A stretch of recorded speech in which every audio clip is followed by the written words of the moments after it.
नमस्कार दोस्तों, नमो आईएएस में मैं आप सबका बहुत बहुत स्वागत करता हूं। दोस्तों, आज हम पढ़ने जा रहे हैं 27 फरवरी का करंट अफेयर्स। आइए शुरू करते हैं। सबसे पहले हमारा अभ्यास प्रश्न कल वाला देखिए क्या है। काला आजार के संदर्भ में निम्नलिखित कथनों पर विचार कीजिए। काला आजार या विसरल लिस्मेनियासिस रेत मक्खियों द्वारा प्रसारित एक परजीवी संक्रमण है। दूसरा है, इसे काला ज्वर या दमदम ज्वर भी कहते हैं। उपयुक्त में से कौन से कथन सही हैं? देखिए, ए केवल एक, बी केवल दो, सी एक और दो दोनों, डी न तो एक और न ही दो। आइए इसका सही जवाब देखते हैं। दोस्तों, इसका सही जवाब है उत्तर सी, एक और दो दोनों।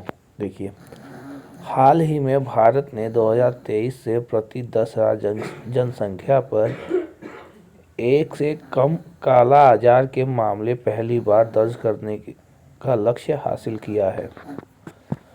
काला आजार या विसरल लिस्मेनियासिस रेत मक्खियों द्वारा प्रसारित एक परजीवी संक्रमण है, अतः कथन एक सही है।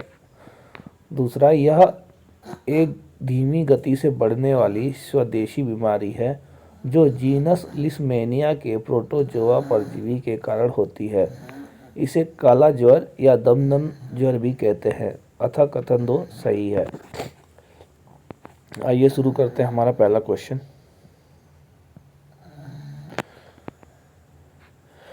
डिजिटल पब्लिक इंफ्रास्ट्रक्चर डीपीआई के संदर्भ में निम्नलिखित कथनों पर विचार कीजिए। यह डिजिटल समावेशन को सक्षम करके जीवन में सुधार करने में सहायता प्रदान करता है। दूसरा है, यह डिजिटल पहचान, भुगतान, बुनियादी ढांचे एवं डेटा एक्सचेंज समाधान जैसे ब्लॉक या प्लेटफॉर्म को संदर्भित करता है। उपयुक्त में से कितने कथन सही हैं? ए केवल एक, बी केवल दो, सी एक दो दोनों, डी न तो एक और न ही दो। आइए देखते हैं इसका सही जवाब। इसका सही उत्तर है सी, एक और दो दोनों। हाल ही में नेस्कॉम तथा आर्थर डी लिटिल ने संयुक्त रूप से एक रिपोर्ट जारी की है।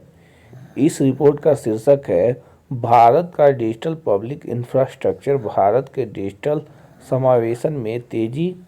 दूसरा, इसमें कहा गया है कि भारत के डिजिटल पब्लिक इंफ्रास्ट्रक्चर डीपीआई 2030 तक भारत को 1 ट्रिलियन अमेरिकी डॉलर की डिजिटल अर्थव्यवस्था की ओर ले जाने की संभावना है। बता दें कि डीपीआई डिजिटल पहचान, भुगतान, बुनियादी ढांचे एवं डेटा एक्सचेंज समाधान जैसे ब्लॉक या प्लेटफॉर्म को संदर्भित करता है, अतः कथन एक सही है। यह देश को अपने लोगों को आवश्यक सेवाएं प्रदान करने, नागरिकों को सशक्त बनाने के साथ साथ डिजिटल समावेशन को सक्षम करके जीवन में सुधार करने में सहायता प्रदान करता है, अतः कथन दो सही है। यह लोगों, धन एवं सूचना के प्रवाह में मध्यस्थता करते हैं। यह तीन सेट एक प्रभावी डीपीआई पारिस्थितिक तंत्र विकसित करने की नींव का भी निर्माण करते हैं। आइए देखते हैं अपना अगला क्वेश्चन। इनसैट 3DS उपग्रह के संदर्भ में निम्नलिखित कथनों पर विचार कीजिए।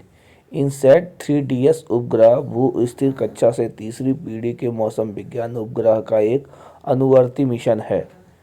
यह पूर्ण रूप से पृथ्वी विज्ञान मंत्रालय MOES द्वारा वित्त पोषित है। इसे मौसम पूर्व अनुमान तथा आपदा चेतावनी के लिए उन्नत मौसम संबंधित अवलोकन और पृथ्वी सतह एवं समुद्री प्रेक्षणों की निगरानी के लिए डिजाइन किया गया है। उपयुक्त में से कितने कथन सही हैं? ए केवल एक, बी केवल दो, सी सभी तीन, डी इनमें से कोई भी नहीं। आइए देखते हैं कौन सा है। उत्तर सी, सभी। यह उपग्रह भू स्थिर कक्षा से तीसरी पीढ़ी के मौसम विज्ञान उपग्रह का एक अनुवर्ती मिशन है, अतः कथन एक सही है। यह पूर्ण रूप से पृथ्वी विज्ञान मंत्रालय MOES द्वारा वित्त पोषित है, अतः कथन दो भी सही है। इसमें मौसम पूर्व अनुमान तथा आपदा के चेतावनी के लिए उन्नत मौसम संबंधित अवलोकन और पृथ्वी सतह एवं समुद्री प्रेक्षणों की निगरानी के लिए डिजाइन किया गया है, अतः कथन 3 भी सही है। देखिए, निम्नलिखित कथनों पर विचार कीजिए। क्रायोजेनिक इंजन अथवा क्रायोजेनिक चरण क्रायोजेनिक तकनीक का उपयोग करने वाले अंतरिक्ष प्रमोचक रॉकेट के अंतिम चरण का प्रतिनिधित्व करता है। क्रायोजेनिक इंजन प्रणोदक के रूप में तरल ऑक्सीजन LOX और तरल हाइड्रोजन LH2 का उपयोग करता है, जो बहुत निम्न ताप पर तरल हो जाते हैं। ऑक्सीजन और हाइड्रोजन जैसे तरल प्रणोदक प्रति इकाई द्रव्यमान में बहुत कम ऊर्जा प्रदान करते हैं, जिससे रॉकेट पर ईंधन भार बढ़ जाता है। उपयुक्त में से कितने कथन सही हैं? ए केवल 1, बी केवल 2, सी सभी 3, डी इनमें से कोई नहीं। आइए देखते हैं इसका सही जवाब।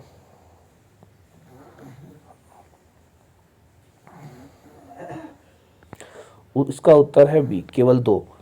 क्रायोजेनिक इंजन अथवा क्रायोजेनिक चरण क्रायोजेनिक तकनीक का उपयोग करने वाले अंतरिक्ष प्रमोचक रॉकेट के अंतिम चरण का प्रतिनिधित्व करता है, अतः कथन 1 सही है। क्रायोजेनिक इंजन प्रणोदक के रूप में तरल ऑक्सीजन LOX और तरल हाइड्रोजन LH2 का उपयोग करता है, जो बहुत निम्न ताप पर तरल हो जाते हैं, अतः कथन 2 सही है। ऑक्सीजन और हाइड्रोजन जैसे तरल प्रणोदक प्रति इकाई द्रव्यमान बहुत महत्वपूर्ण ऊर्जा प्रदान करते हैं, जिससे रॉकेट पर ईंधन भार कम हो जाता है, अतः कथन 3 सही नहीं है। आइए देखते हैं हमारा अगला क्वेश्चन क्या है।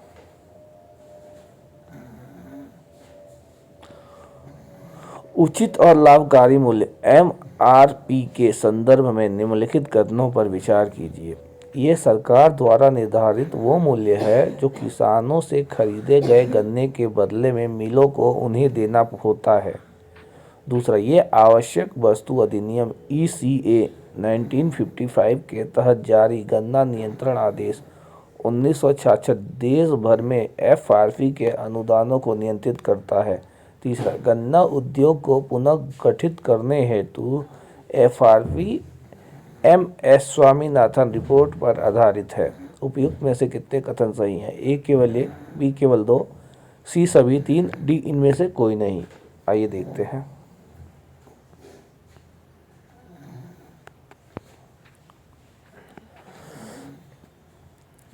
उचित और लाभकारी, इसका सही जवाब है दोस्तों उत्तर बी। उचित और लाभकारी मूल्य FRP के बारे में देखिए। यह सरकार द्वारा निर्धारित वह मूल्य है जो किसानों से खरीदे गए गन्ने के बदले में मिलों को उन्हें देना होता है, अतः कथन 1 सही है। आवश्यक वस्तु अधिनियम ECA 1955 के तहत जारी गन्ना नियंत्रण आदेश 1966 देश भर में FRP के भुगतान को नियंत्रित करता है, अतः कथन 2 सही है। गन्ना उद्योग को पुनः गठित करने हेतु FRP रंगराजन समिति की रिपोर्ट पर आधारित है, अतः कथन 3 सही नहीं है। इसका उत्तर दोस्तों था बी, इनमें से केवल 2 सही थे। आइए देखते हैं अपना अगला प्रश्न।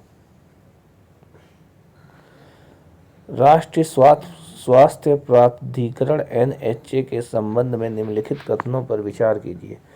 यह आयुष्मान भारत प्रधानमंत्री जन आरोग्य योजना को लागू करने के लिए जिम्मेदार शीर्ष निकाय है। यह पूर्ण कार्यात्मक स्वायत्तता के साथ साथ स्वास्थ्य और परिवार कल्याण मंत्रालय का एक संलग्न कार्यालय है। यह स्वास्थ्य और परिवार कल्याण मंत्रालय की सचिव की अध्यक्षता में एक गवर्निंग बोर्ड द्वारा संचालित होता है। उपयुक्त में से कितने कथन सही हैं? ए केवल 1, बी केवल 2, सी सभी 3, डी इनमें से कोई नहीं। इसका सही जवाब है दोस्तों देखिए उत्तर बी केवल 2। यह आयुष्मान भारत प्रधानमंत्री जन आरोग्य योजना ABPMJ को लागू करने के लिए जिम्मेदार शीर्ष निकाय है, अतः कथन 1 सही है। यह पूर्ण कार्यात्मक स्वायत्तता के साथ साथ स्वास्थ्य और परिवार कल्याण मंत्रालय का एक संलग्न कार्यालय है, अतः कथन 2 सही है। एनएचए का संचालन केंद्रीय स्वास्थ्य और परिवार कल्याण मंत्री की अध्यक्षता में एक गवर्निंग बोर्ड द्वारा किया जाता है, अतः कथन 3 सही नहीं है। आइए देखते हैं अपना अगला प्रश्न। दोस्ती 16 अभ्यास के संदर्भ में निम्नलिखित कथनों पर विचार कीजिए। इसे साल 1992 में भारत और मालदीव के तटरक्षकों के बीच शुरू किया गया था। इसका उद्देश्य भारत, मालदीव और श्रीलंका के संबंधों को मजबूत करना है। इसे प्रत्येक 4 वर्षों में आयोजित किया जाता है। उपयुक्त में से कितने कथन सही हैं? ए केवल 1, बी केवल 2, सी सभी 3, डी ना तो 1 ना ही 2। आइए देखते हैं इसका सही जवाब। उत्तर ए केवल 1। हाल ही में मालदीव में भारत, मालदीव और श्रीलंका के बीच त्रिपक्षीय तटरक्षक अभ्यास दोस्ती 16 का आयोजन किया गया। दोस्ती 16 अभ्यास को वर्ष 1991 में भारत और मालदीव के तटरक्षकों के बीच शुरू किया गया था, अतः कथन 1 सही नहीं है। बता दें कि श्रीलंका पहली बार वर्ष 2012 में इस अभ्यास में शामिल हुआ था। इसका उद्देश्य भारत, मालदीव और श्रीलंका के संबंधों को मजबूत करना, आपसी सहयोग व क्षमता बढ़ाना तथा तीनों देशों के तटरक्षकों के बीच सहयोग स्थापित करना है, अतः कथन 2 सही है। इसका आयोजन प्रत्येक 2 वर्ष में किया जाता है, अतः कथन 3 सही नहीं है।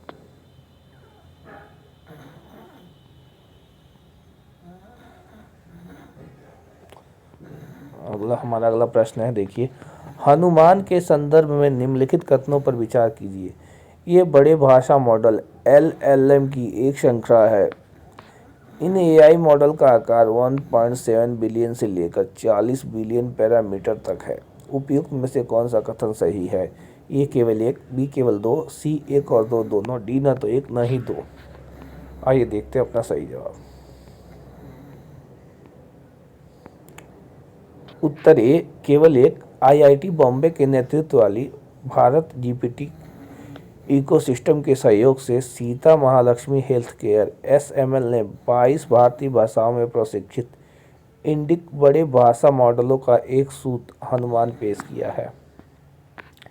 हनुमान एक बड़े भाषा मॉडल LLM की एक श्रृंखला है जो हिंदी, तमिल और मराठी जैसी 11 भारतीय भाषाओं में प्रतिक्रिया दे सकती है, अतः कथन 1 सही है। इसे स्वास्थ्य देखभाल, शासन, वित्तीय सेवाओं और शिक्षा सहित 4 क्षेत्रों में काम करने के लिए डिजाइन किया गया है।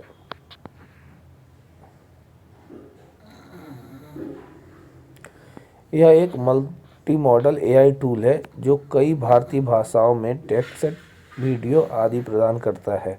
बता दें कि इन AI मॉडल का आकार 1.5 बिलियन से लेकर 40 बिलियन पैरामीटर तक है, अतः कथन 2 सही नहीं है।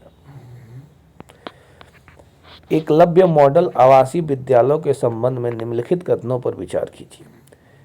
यह संपूर्ण भारत में अनुसूचित जातियों, अनुसूचित जनजातियों और अन्य पिछड़े वर्गों के लिए मॉडल आवासीय विद्यालय बनाने की एक योजना है। इसका नोडल मंत्रालय शिक्षा मंत्रालय है। यह स्कूल संबंधित राज्य के पाठ्यक्रम पर आधारित होंगे और शिक्षा केवल मातृभाषा में दी जाएगी। उपयुक्त में से कितने कथन सही हैं? ए केवल 1, बी केवल 2, सी सभी 3, डी इनमें से कोई नहीं। आइए देखते हैं। इसका उत्तर होगा दोस्तों डी इनमें से कोई नहीं। एकलव्य मॉडल आवासीय विद्यालय EMRS दूर दराज के क्षेत्रों में अनुसूचित जनजाति ST के बच्चों को गुणवत्तापूर्ण शिक्षा प्रदान करते हैं, अतः कथन 1 सही नहीं है।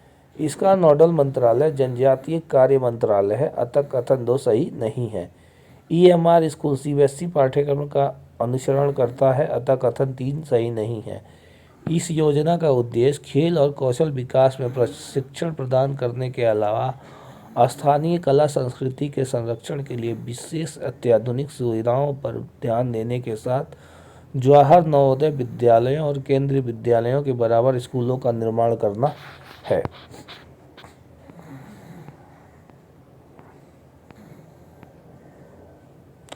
आइए हम देखते हैं अपना अगला क्वेश्चन।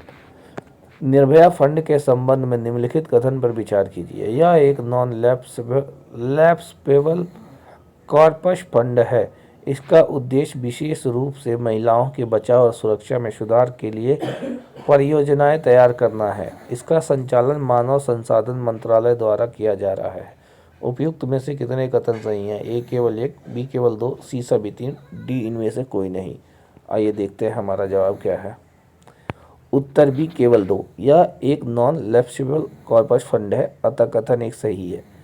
यह सरकार द्वारा वर्ष 2013 में इसी फंड की स्थापना की गई थी। इसका उद्देश्य विशेष रूप से महिलाओं के बचाव और सुरक्षा में सुधार के लिए परियोजनाएं तैयार करना है, अतः कथन दो सही है। निर्भया फंड का संचालन केंद्रीय महिला एवं बाल विकास मंत्रालय द्वारा किया जा रहा है, अतः कथन तीन सही नहीं है। आइए देखते हैं हम अपना अगला प्रश्न।